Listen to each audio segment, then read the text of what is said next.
PowerPoint. Sí están viendo la pantalla, ¿no? Sí. Estamos así, yo voy escribiendo sobre este PowerPoint y luego les envío la presentación esta. Y les queda escrito, les queda el video, etc. Bien.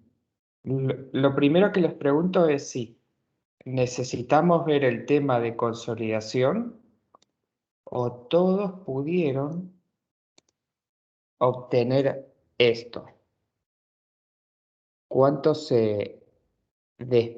cuál es el asentamiento del piloto en función, perdón, el asentamiento del suelo en función de la profundidad? ¿Eso lo pudieron calcular por consolidación o necesitan que le dé 2 o 3 tips de eso? En mi parte sí, por favor. Sí, yo pude. Ok. Lo comento brevemente. Fíjense que el objetivo 1 es es encontrar esta curva, que es el asentamiento del terreno respecto de la profundidad. Y tenía una pinta así, porque si mal no recuerdo, había unos metros, creo que eran 5 metros de arena y luego eran 5 metros de arcilla. Perdón, como 15 metros de arcilla o 20 metros de arcilla. Entonces, lo que pueden hacer para hacer esto es esto. Yo, si no lo programo y lo hacía a la antigua, lo que me hacía era una tablita donde calculaba, ponía muchos zetas. Esto es un Excel. Calculaba las tensiones verticales para cada zeta. Eso es el gamma por el zeta, nada más que eso. ¿Bien? Calculaba la presión de agua en cada punto. Eso es solamente el gamma del agua por el Z y tener en cuenta que cuando estás por encima del nivel freático es cero. ¿Bien? Y después calculaba con la diferencia entre esas dos el sigma primo. Entonces lo primero que hacía era calcular las tensiones efectivas verticales en función de la altura. Bien, ahí no creo que haya problemas en general. Perdón. Después, no sé si ustedes lo tienen a mano el enunciado, yo lo repasé un poquito mientras venía para acá. Lo que les está dando el enunciado es esto,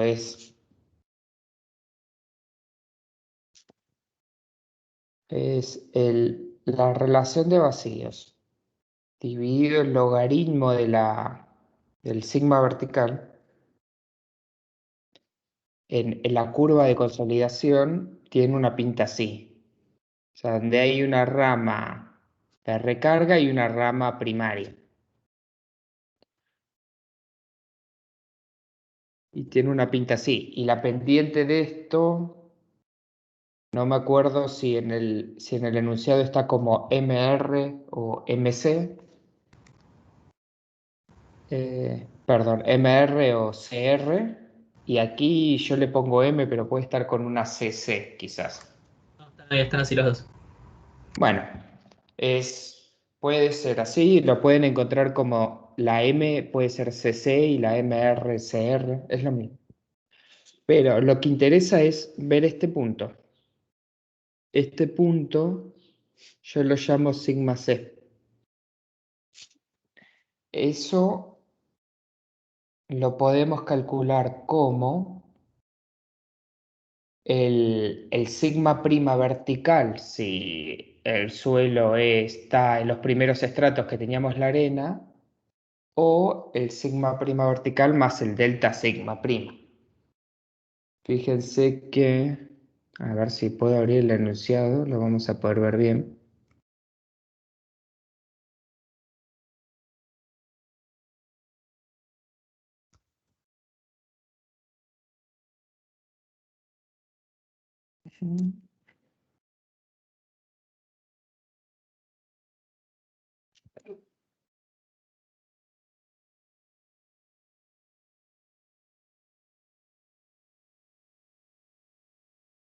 Aquí, este delta sigma es la presión de preconsolidación. Entonces, en los primeros estratos era 0 y luego tenía un valor. Entonces, bueno, este valor sigma c es el que calculan como la presión efectiva vertical que había, esa es la presión de preconsolidación que tiene, más ese delta sigma prima que está ahí como presión de preconsolidación. Además, por sobre la presión efectiva que ya tiene por peso propio. Hasta acá estamos bien, ¿no? Entonces, tenemos un valor de sigma c, tenemos un valor de sigma inicial, o sea, en cada capa del suelo hay un sigma inicial, y le aplicamos una carga, y lo que tenemos es un sigma prima final. Entonces, uno le aplica una carga al terreno y obtiene ese sigma prima inicial más esa presión que aplicamos. Bueno, lo que nos resulta es en un sigma prima final, que puede estar acá o puede estar acá, a priori uno no lo sabe. ¿De acuerdo? Pero lo que es seguro es que el suelo tenía una relación de vacíos inicial, que es esta, y en función de cómo sea el sigma prima final, o sea, en función de cómo sea la precarga, uno va a tener una relación de vacíos final.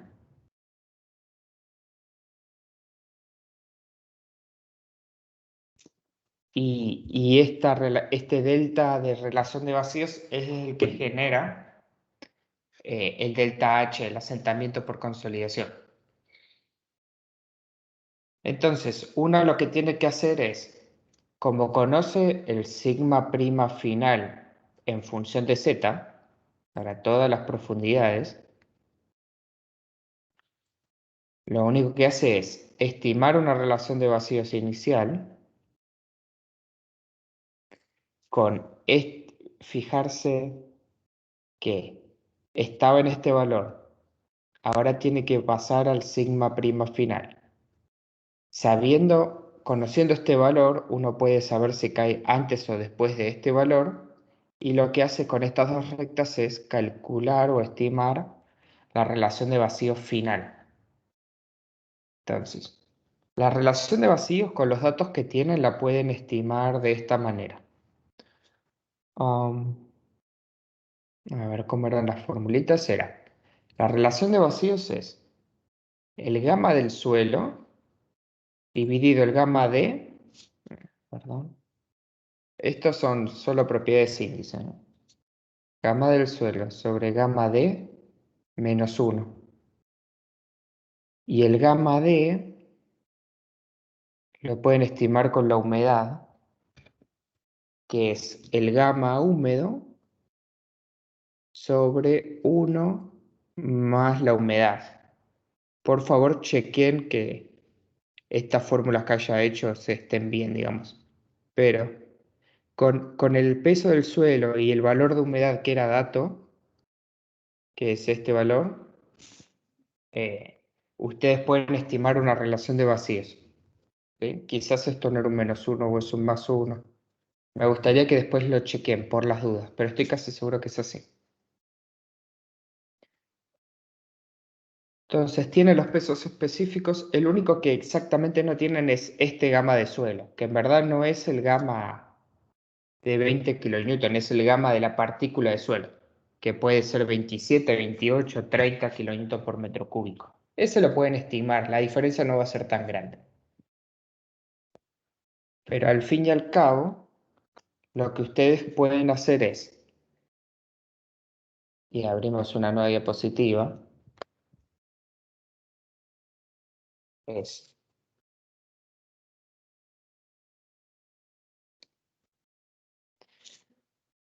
Conociendo la relación de vacíos inicial y conociendo la presión efectiva vertical final, y conociendo las pendientes de estas rectas, MR y M, uno puede estimar un delta relación de vacío, que básicamente es esto que está aquí. ¿De acuerdo? Eso lo hace para cada estrato.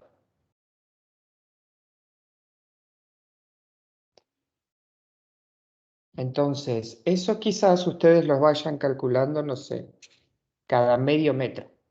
Tengan su tablita Excel y pongan Z, como 0, 0,5, 1, 1,5, 2, y así van a ir calculando las relaciones de vacíos en cada profundidad y los sigma en cada profundidad. Entonces, como lo discretizaron cada medio metro, en cada filita, el delta H, lo que esta cosa consolida es el delta Z, que en este caso es medio metro, o sea, tienen que usar la proporción de delta L, digamos, dividido 1 más la relación de vacío inicial por el delta sigma, el delta E. Lo voy a escribir bien porque si no, no me va a entrar.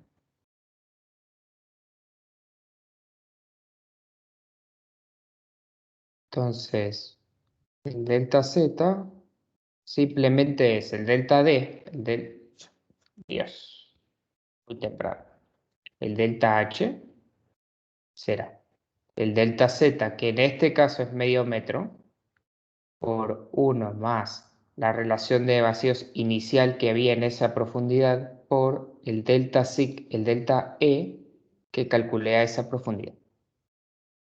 Entonces, si ustedes van a tener un delta H cada medio metro, y lo van a ir sumando de abajo para arriba, y van a obtener el asentamiento total en superficie. O sea, en 0, lo que tienen que hacer es la sumatoria de los delta H. Van sumando. Entonces, lo que al fin y al cabo se obtiene es una curva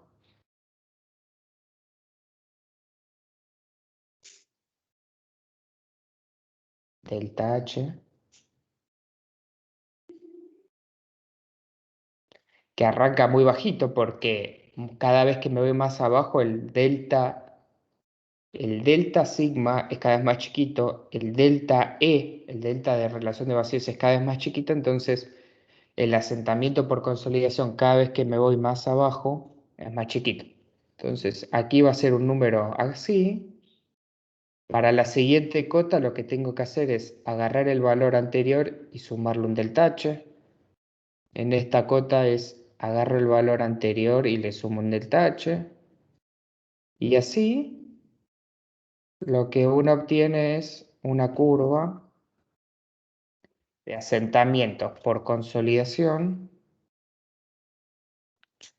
del perfil de suelo. Entonces en superficie esto se asentó 20 centímetros y allá abajo esto se asentó, no sé, 1 centímetro.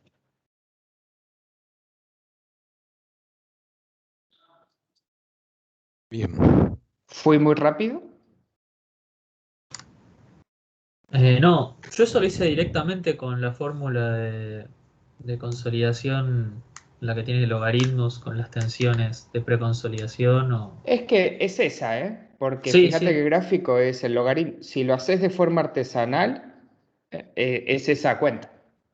sí, sí, sí. Pero bueno, por las dudas. Por si Ah, alguna de está esas en perfecto. este caso no valía.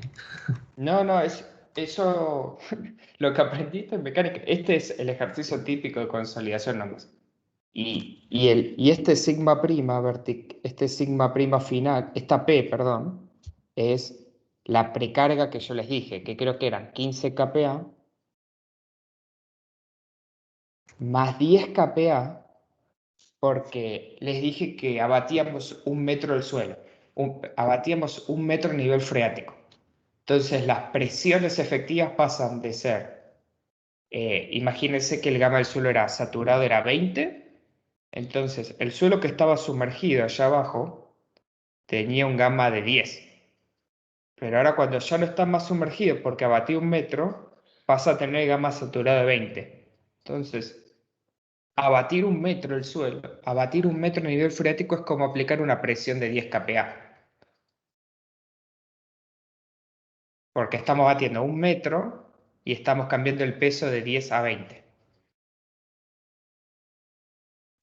¿De acuerdo? Entonces, básicamente lo que tenían era una carga de 25 kPa. Listo. Entonces, el paso 1 es obtener esto. Eso ya lo tenemos. Agregar sección. Esto va a ser consolidación del suelo. Ahora vamos con la parte más entretenida.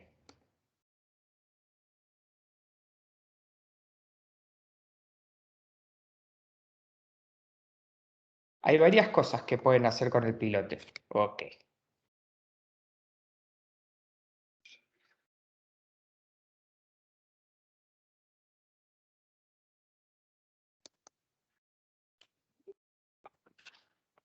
En primer lugar, lo que ustedes tienen como el dato realmente fuerte es, corríjanme, pero es la medición de los strain gauge en función de la profundidad y lo tienen para distintos escalones de carga, o sea, aplican 500 kN y esto se deforma así. Aplican 1000 kN y esto se deforma así, aplican 2000 kN y esto se deforma así.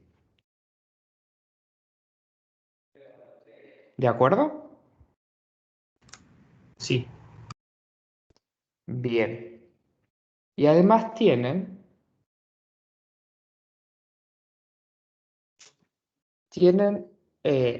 la tensión que hay en la cabeza y el movimiento que tiene la stress head y además tienen estos dos valores.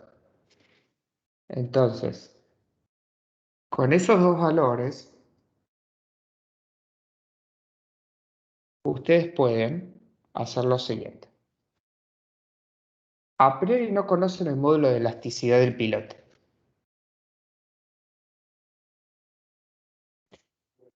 Pero si ustedes grafican la deformación que hay en la cabeza, o sea, en z igual 0, y grafican el estrés G, eso les tiene que dar una recta, o seriamente una recta. Necesito confirmar que no les estoy mintiendo. Tiene una pequeña dispersión, pero más o menos sí. Ah, ¿lo hiciste? Sí, sí. Bien. Sí, me Entonces, quedaba que tenía un módulo de elasticidad de 30.000 megapascales. Ponele. ok, o sea, tiene mucho sentido, 30 gigapascales. Claro.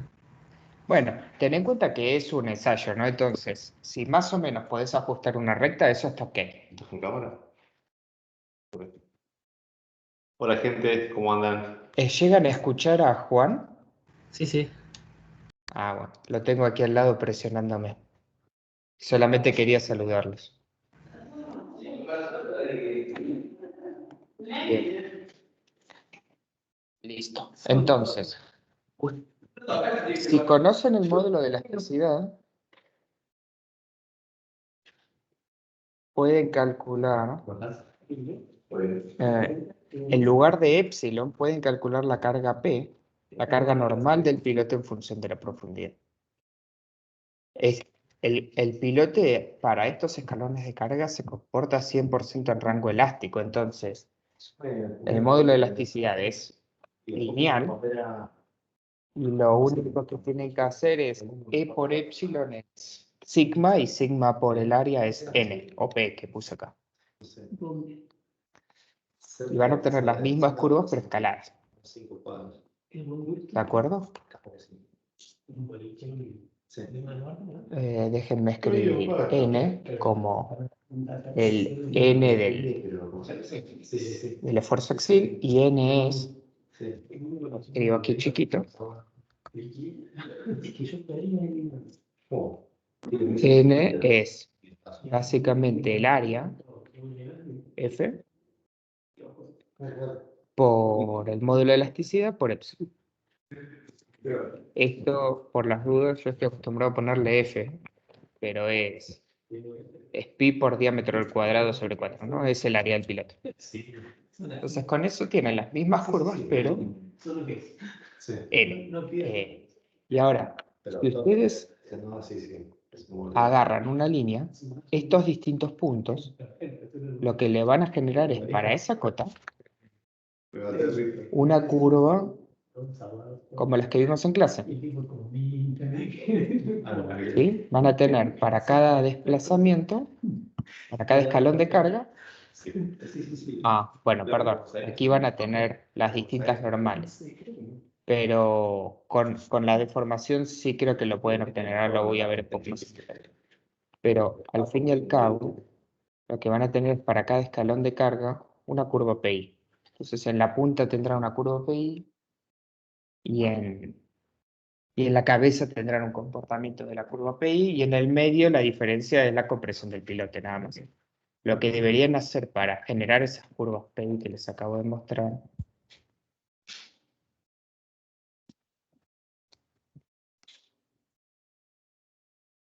es graficar el delta, que en verdad va a ser el epsilon por la longitud, y aquí los esfuerzos normales.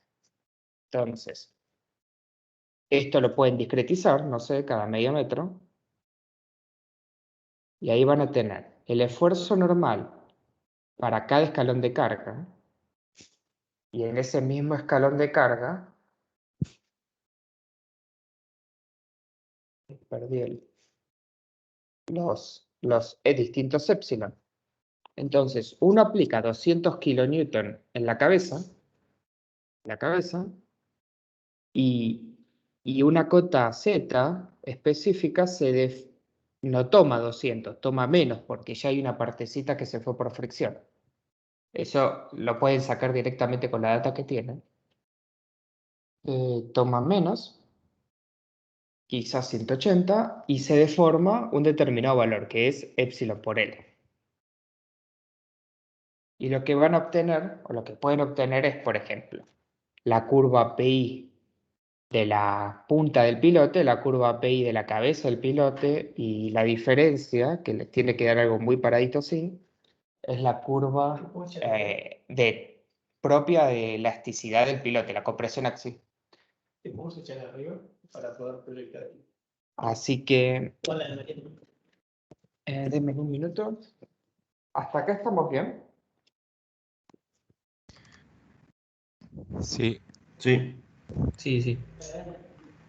Perfecto. Bien. Un segundo.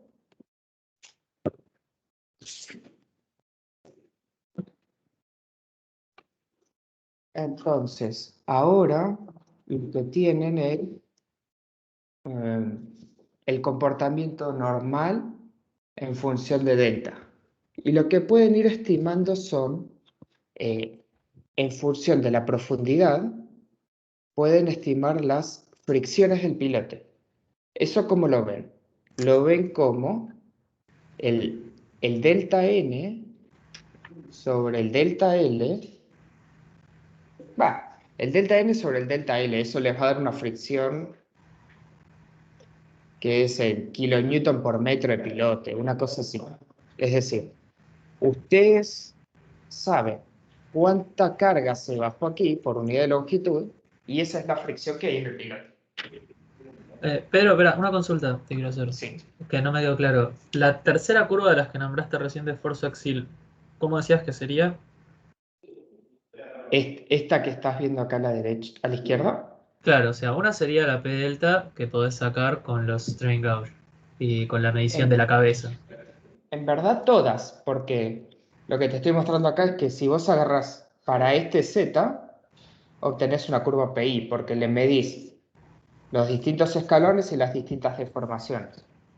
Y después Sí, agarrás otro Z y la podés trazar igual. sí, Yo hasta lo, ahí, hasta ahí lo seguí, que de hecho tengo todos los esfuerzos axiles en función de la profundidad, digamos. lo que Hasta ahí yo bien. te comentaba acá es que, bueno, particularmente podés calcular el de la cabeza y el del pie, el de la punta. Sí, sí, perfecto. Y la La, tercera que nombraste, la más vertical, digamos, esa fue la es que... la, es la compresión axial del pilote. Le pones una carga N. Si el pilote fuese infinitamente rígido, si el pilote fuese infinitamente rígido, la curva roja sería igual que la curva verde. Esta línea me Sí, gusta más. No son iguales porque en el medio el pilote se comprime. ah, sí, perfecto. Entonces la diferencia entre esas dos es la compresión del pilote axial, porque una columna comprimida. Ok, O sea, si vos le pones, a ver si puedo ser más claro, si vos le pones a tu pilote 10 kilonewton, sí, esa normal la dividís por el área, vas a tener un sigma, la dividís por el módulo de elasticidad, vas a tener una deformación, la multiplicás por la longitud del pilote y te va a dar un delta. ¿Dije bien las cuentas? Ariel es el docente de estabilidad 2, pero creo que sí. Agarro la normal, la dividís por el área, vas a tener un sigma. La Oye, multiplicás sí, por E y vas a tener una deformación, sí, y la multiplicás por L y te va a dar un delta. Y ese delta es el que ves acá. perfecto. Solamente la compresión propia del pilote. Entonces, como el pilote realmente no es infinitamente rígido, cuando ustedes grafiquen para este Z aquí en la punta y para este Z aquí en la cabeza, no les va a dar exactamente igual. Y no les va a dar exactamente igual porque el pilote en la vida real se comprime. Perfecto. Entonces, ¿qué hice yo cuando me tocó resolver este ejercicio? Yo les muestro lo que hice y después ustedes me dicen si se les ocurre algo mejor. Calculé la fricción que tenía el pilote observando los cambios en la longitud. Entonces agarré un metro y en un metro la pérdida de carga es 10 kilonewton. Esos 10 kilonewton no es que se evaporaron, es fricción contra el piloto. Entonces agarré ese metro a esa cota y a esa cota digo que para este escalón de carga la fricción vale tanto. Y para el siguiente escalón de carga esto se va a poner, si acá era así, esto se va a poner así. Y en el siguiente escalón de carga se va a poner así. O sea, la fricción es la pendiente de esa curva. ¿De acuerdo? ¿Ahí me siguieron? sí. Sí, sí. Si uno deriva la normal respecto de la profundidad, lo que obtiene son la fricción a lo largo del pilote. Y en algún momento van a notar que para esos escalones de carga, como la punta se moviliza, o sea, ellos hacen un ensayo de carga donde la punta empieza a tomar carga. Si la punta empieza a tomar carga es porque la fricción se moviliza. Entonces lo que van a empezar a notar es que estas derivadas se ponen constantes. Es decir, llega un punto, llega un escalón de carga donde la fricción aumenta más. Donde no aumenta más es porque alcancé la fricción última. Claro.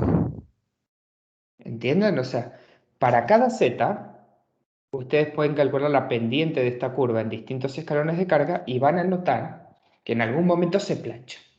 Y eso pasa porque el ensayo de carga fue tal que pasa.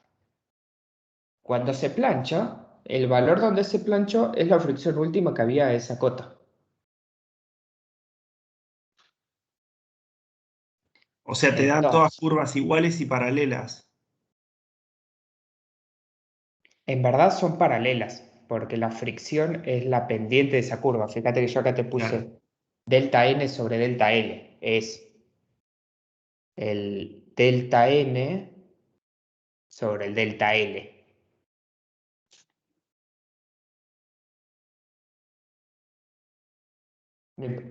El valor no cambia porque la fricción es lo que se redujo el esfuerzo axial del pilote en función de la longitud, por unidad de longitud.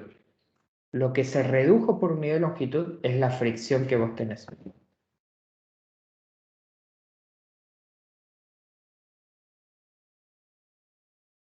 ¿De acuerdo?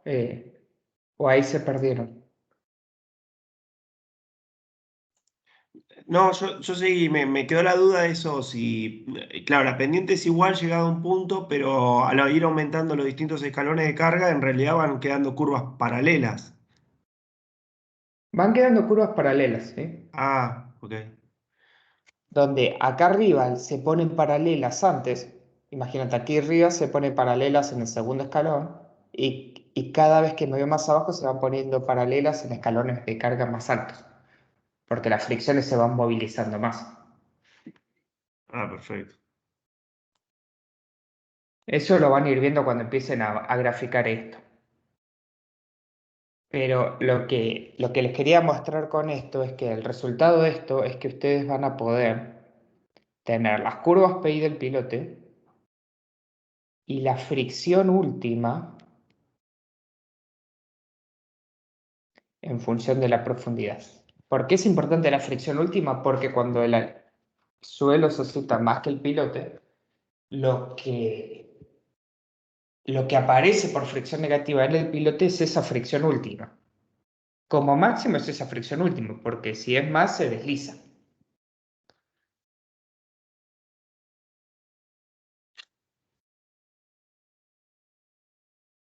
¿Estamos bien?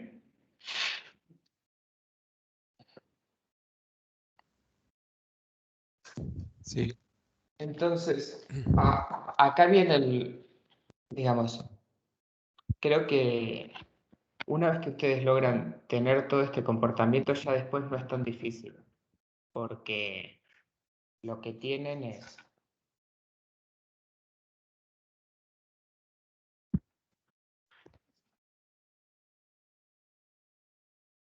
para resolver el problema. Una vez que tienen todo eso, conocen la fricción última, conocen el comportamiento PI del pilote en la cabeza, en la punta, que eso es toda interpretación de ensayos, no es más que eso.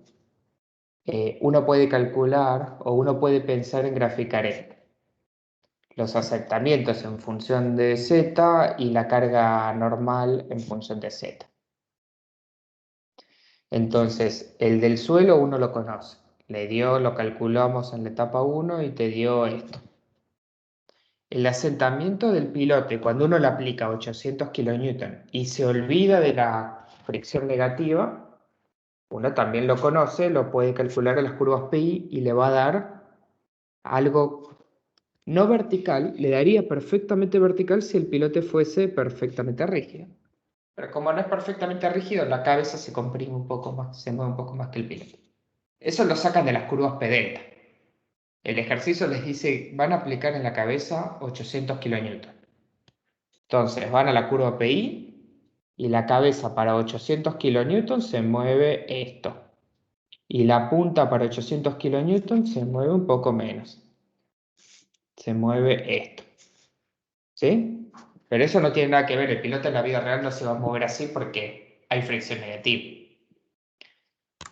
Pero una pregunta, cuando mostrabas eso recién, la curva delta, ¿lo estás pensando en tensiones o en esfuerzo neto?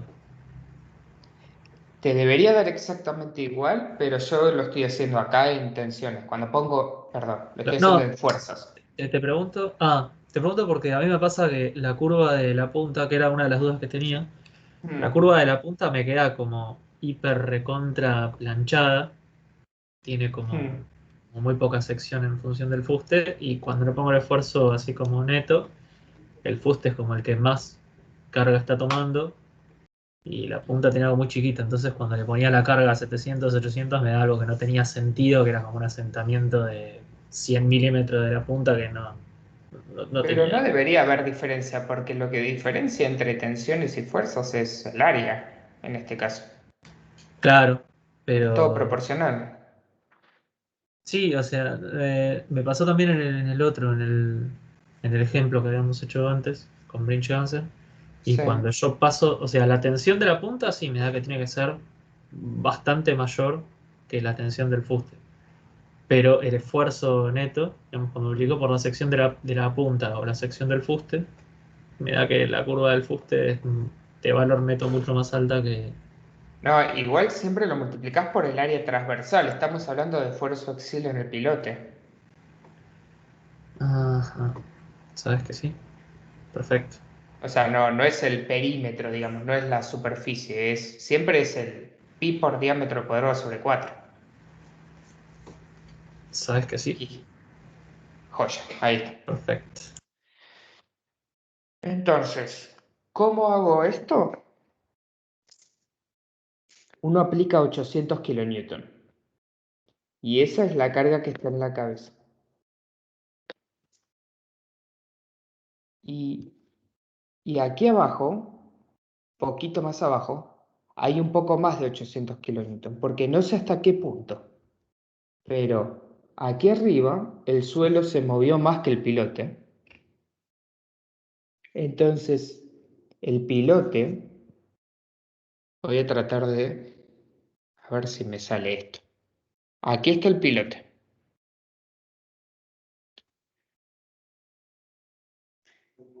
Con 800 kilonewton. Y en este pedacito acá arriba, el suelo se movió más que el pilote, entonces la fricción va para abajo, porque el suelo se está colgando del pilote. Entonces lo que empiezo a hacer es 800 más la fricción última, que está en kilonewton por metro. O sea, si la fricción en esta cota es 10 kilonewton por metro, aquí vale 810. ¿De acuerdo? Todavía no sé hasta qué punto voy a llevar esta curva. Pero esta curva tiene una onda así. ¿Dónde? Esto es 800 es P más la integral entre 0 y z de la fricción. Que por ahora le voy a poner fricción última y después le voy a hacer un comentario. ¿Bien? Y por el otro lado, lo que tenemos es el comportamiento de la cabeza. La cabeza toma una determinada carga que a priori no la sé y empiezo a subir para arriba, sumando la fricción. Entonces, esta curva va a tener una onda así. Entonces, aquí hay un valor que no conozco, pero cuando lo pongo, esto vale QB. Disculpame, qué dijiste que era la traza roja? La traza roja es lo que estoy escribiendo ahora. Es la carga en la punta, que no la sé, y la curva se define porque le voy sumando la fricción que calculé antes. Está bien. O sea, propongo un valor de carga en la cabeza y defino esta curva sumándole la fricción. Porque de aquí para acá, esto es así.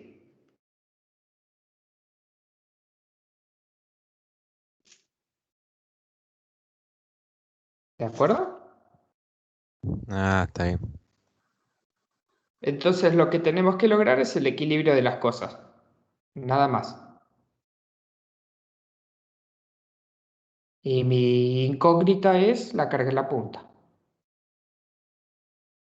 Y como tienen las curvas PI, lo que pueden hacer es decir, para esta carga, el pilote se mueve hasta acá. Entonces lo que tienen que buscar es el QB que garantice el equilibrio y que con la curva PI que tienen,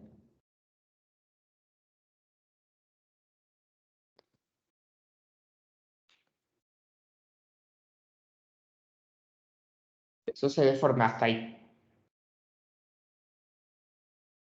Entonces, este desplazamiento Ya me estoy quedando sin colores, pero este desplazamiento de la punta es función de la carga en la punta. Esto le puse B, no sé por qué. Ay,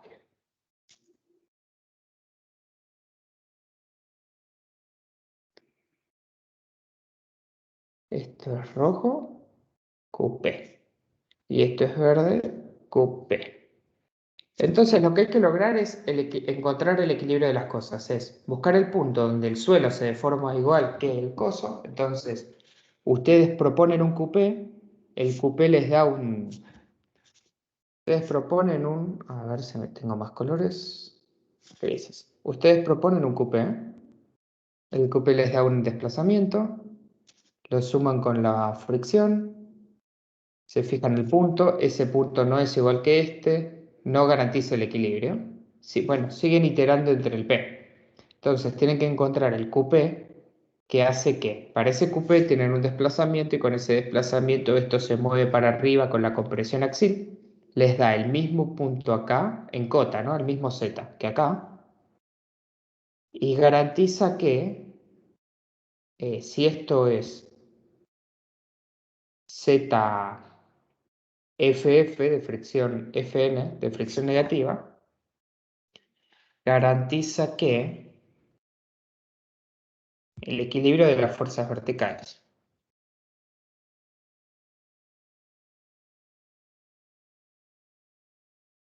Garantiza que 800 kN más la integral entre 0 y Z Fn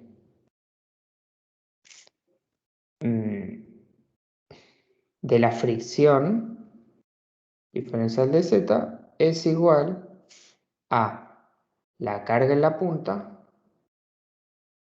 más el delta entre sigma ZFN y el L del piloto, el Z de la punta. No sé cómo ponerlo, pero me entienden, ¿no? Es entre acá y acá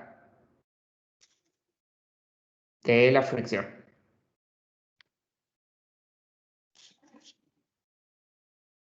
Y esa es la ecuación de equilibrio de fuerzas verticales, nada más. Y ahí tiene que encontrar el punto que garantiza estas dos cosas. Es el punto donde el suelo se mueve igual que lo que se mueve el pilote. Exactamente. Te hago una pregunta, Pedro. El valor Sí. de QP, eh, ¿no lo tendrías como dato de las curvas que te da al principio con los strain gauge? Lo que pasa es que depende de cuánto se asienta de cuánto se deforma el suelo. Porque si el suelo se deformara más de lo que se deforma, esta curva pasaría a estar acá. Perdón. Esta curva pasaría a estar acá.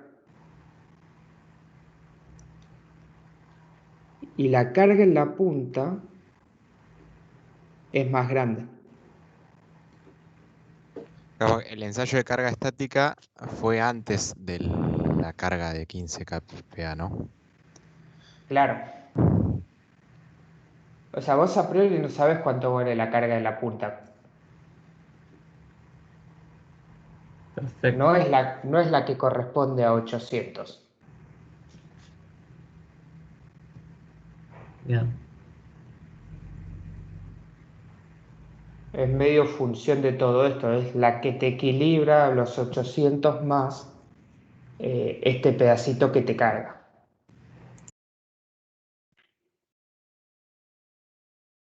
Una pregunta, ¿la columna del ensayo de carga que viene después del movimiento de la cabeza, que, que dice compro en milímetros,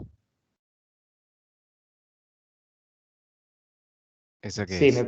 Esa columna. es la compresión axial del pilote. Ah, está bien. Le apliqué 200 kN y el pilote se acortó 67 milímetros. 0,67. O sea, el total es. Claro. Me parece que sí. Es el acortamiento elástico. Entonces, bueno, medio que así se trata esto. Ahora, hay un tema. Yo siempre les dije que cuando esta flechita va para abajo, va como la fricción última, porque se cuelga y no puede ser más grande que eso. Y cuando va para arriba, va con la fricción última. Y es una cuenta conservadora, pero en verdad, en estos sectores donde el suelo no se desplaza más que el terreno, pero no tanto más, digamos, el movimiento relativo no es tan grande, no tiene por qué desarrollarse la fricción última. Se puede desarrollar un poquito menos. Lo que estoy seguro es que acá se desarrolla la fricción última, porque el desplazamiento del suelo es mucho más grande que el del piloto, entonces se cuelga todo. Pero aquí, cerquita del eje neutro, no, no estoy tan seguro. Es muy probable que esto se vaya achicando linealmente hasta que se hace cero, justo acá. ¿Entienden? O sea, la fricción esto que estoy poniendo acá, no es una constante, sino que también, esto se puede complicar un poquito más, es función del gap que hay entre el desplazamiento del suelo y el desplazamiento del pilote. Es probable que por acá sea la fricción última, pero llegando al eje neutro se vaya achicando hasta que se hace cero. ¿Entienden por qué?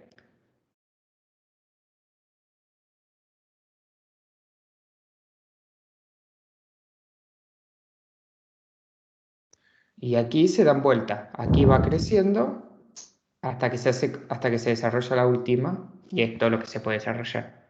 Acá podría verse al revés, como que crece hasta que no, hasta que llega a la última, que el pilote se desliza en vez de tener Claro, fricción. es como tener tu comportamiento elastoplástico. O Claro. sea, cuando el movimiento del suelo es mucho más grande que el del pilote, estás acá y es el plafón. Pero cuando los desplazamientos relativos no son tan grandes, estás en un tramito donde no tiene por qué alcanzar el plafón. Bueno, ese fenómeno está explicado, está explicado. Les dicen, ese fenómeno, les da una expresión para saber cuál es el delta desplazamiento que hace que esto se desarrolle a la fricción última. Entonces, creo que lo llama W slip. Entonces, ustedes saben que a partir de este gap que está acá, se desarrolla la fricción última. Y entonces, entre acá y acá, bueno, uno lo asume lineal. Si la quieren complicar un poco más, a mí me alcanza que lo hagan. Creo que conceptualmente alcanza con hacerlo solo con la fricción última, no hace falta mucho más. Pero les dejo esto, porque además está explicado lo de fricción negativa bien también, así lo pueden repasar si lo necesitan. En la biblioteca de Fundaciones Profundas hay un libro que se llama Fleming, 2009. Y aquí, en verdad está un poco más arriba. Estaba buscando en qué libro estaba para mostrárselos. Bueno, aquí están las cuentas que yo les dije. Ese tau que ponen aquí es la fricción en el fuste. Y fíjense que no lo asume como la fricción última, no tiene por qué ser constante. Y de alguna forma, por aquí más arriba,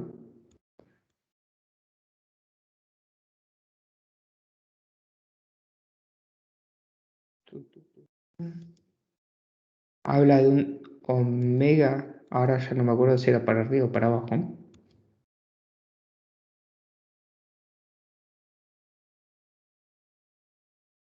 Aquí, habla de un omega slip, que es la carga para cual el pilote se desplazó respecto del suelo. O sea, es básicamente cuando se produce el slip.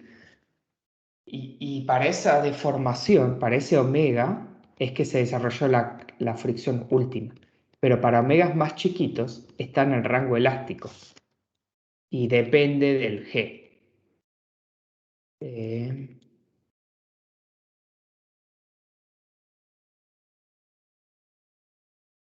Creo que es este capítulo que explica un poco ese fenómeno.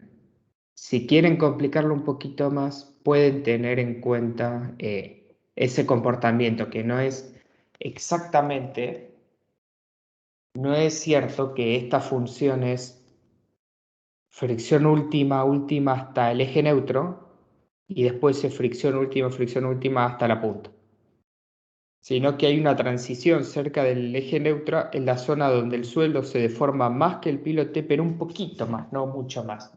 Entonces no se llega a alcanzar el suelo no se cuelga brutalmente del pilote, sino que lo hace simplemente, se cuelga porque se deforma un poco más, pero mucho menos. Entonces no se alcanza la fricción última, sino que se alcanza un valor más chico. Es una sutileza. Cuando a mí me toca hacer estas cuentas en la vida real, me olvido de eso y le pongo la fricción última de punta a punta, porque sé que enseguida el suelo se deforma un poco más y ya se desarrolla toda la fricción.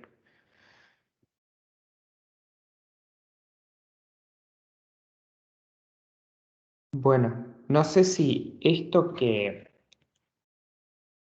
voy a guardar acá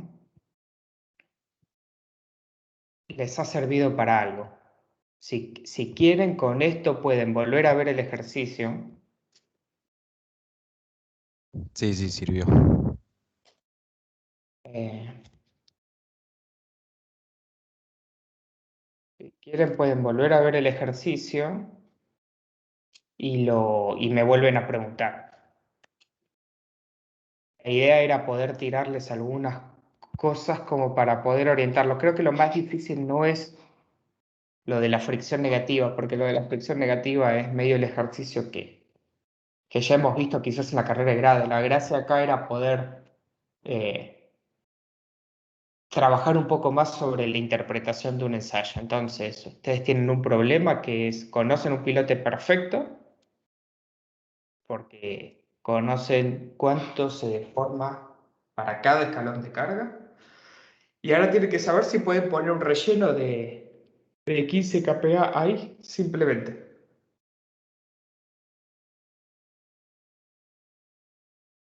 Bien. Pero el ejercicio no es si después puedo tener la deformación esa admisible, digamos, para la superestructura que le voy a poner arriba.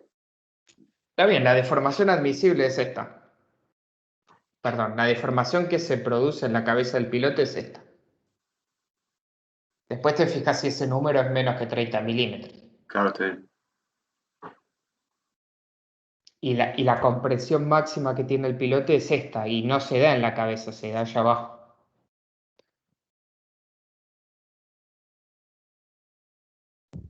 Claro.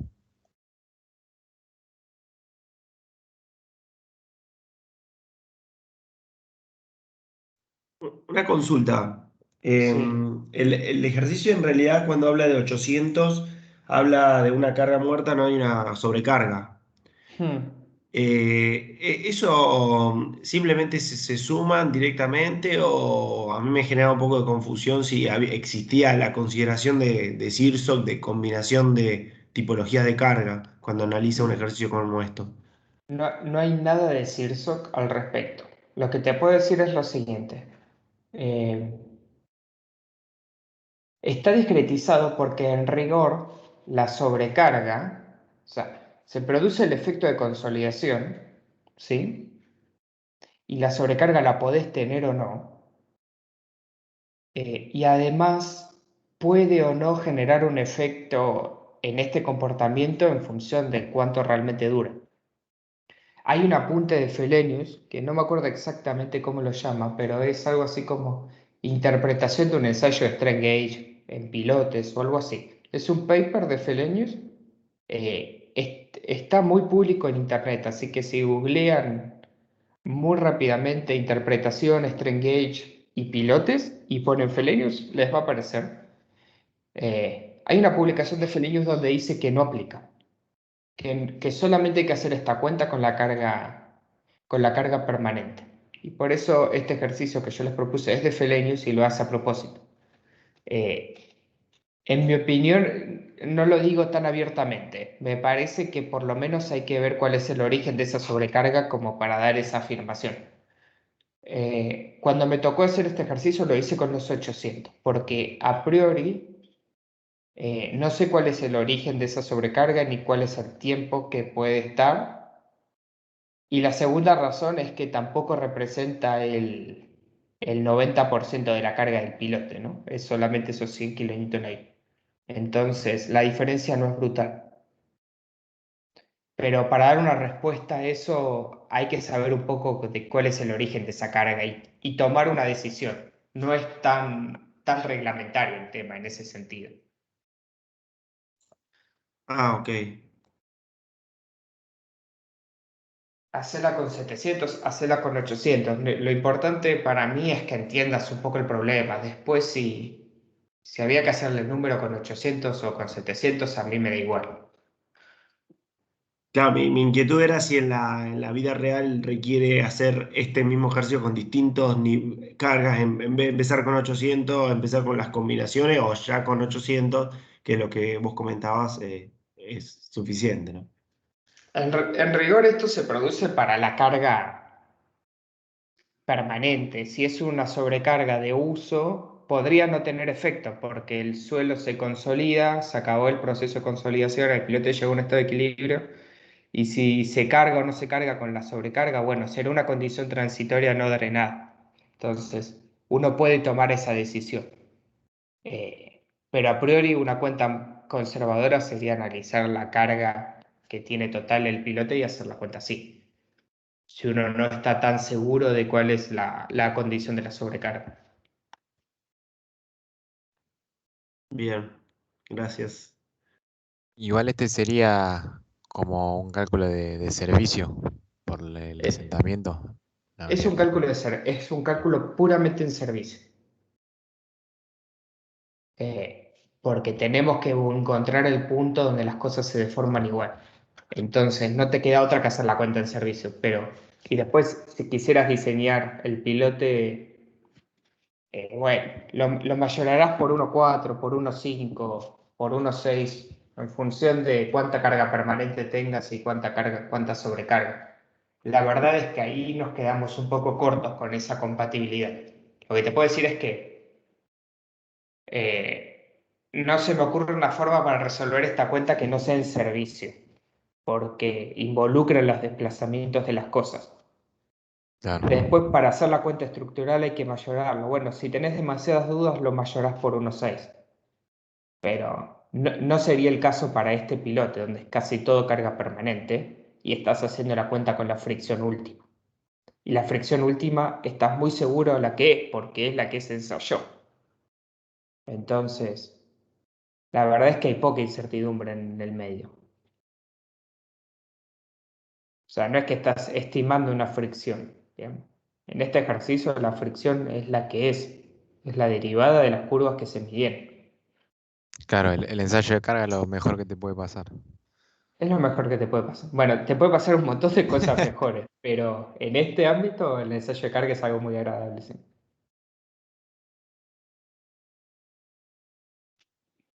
Les voy a enviar por el chat esto. No sé si les sirve de algo, les servirá más el video, pero no importa, se los mando y lo tienen.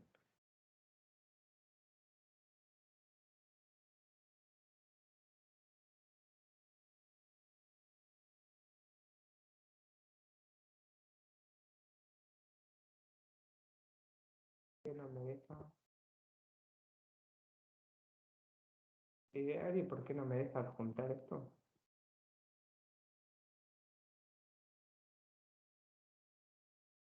Se lo mando por... Ah, lo subo al Drive. Dale. Eh, ITTP1 ejercicio 1. Está ahí sueltito. Bueno, mírenlo y me preguntan, ¿sí? Quizás ahora lo pueden encarar distinto y les viene bien. Bien. Sí, vino bien, gracias. No, por favor. Un saludo grande, cuídense y bueno, nos vamos a trabajar. Muchas gracias, Pedro. Gracias, Pedro. Hasta luego. Muchas Adiós. gracias, Pedro. Chao, chao. Muy amable, gracias. Chao, chao.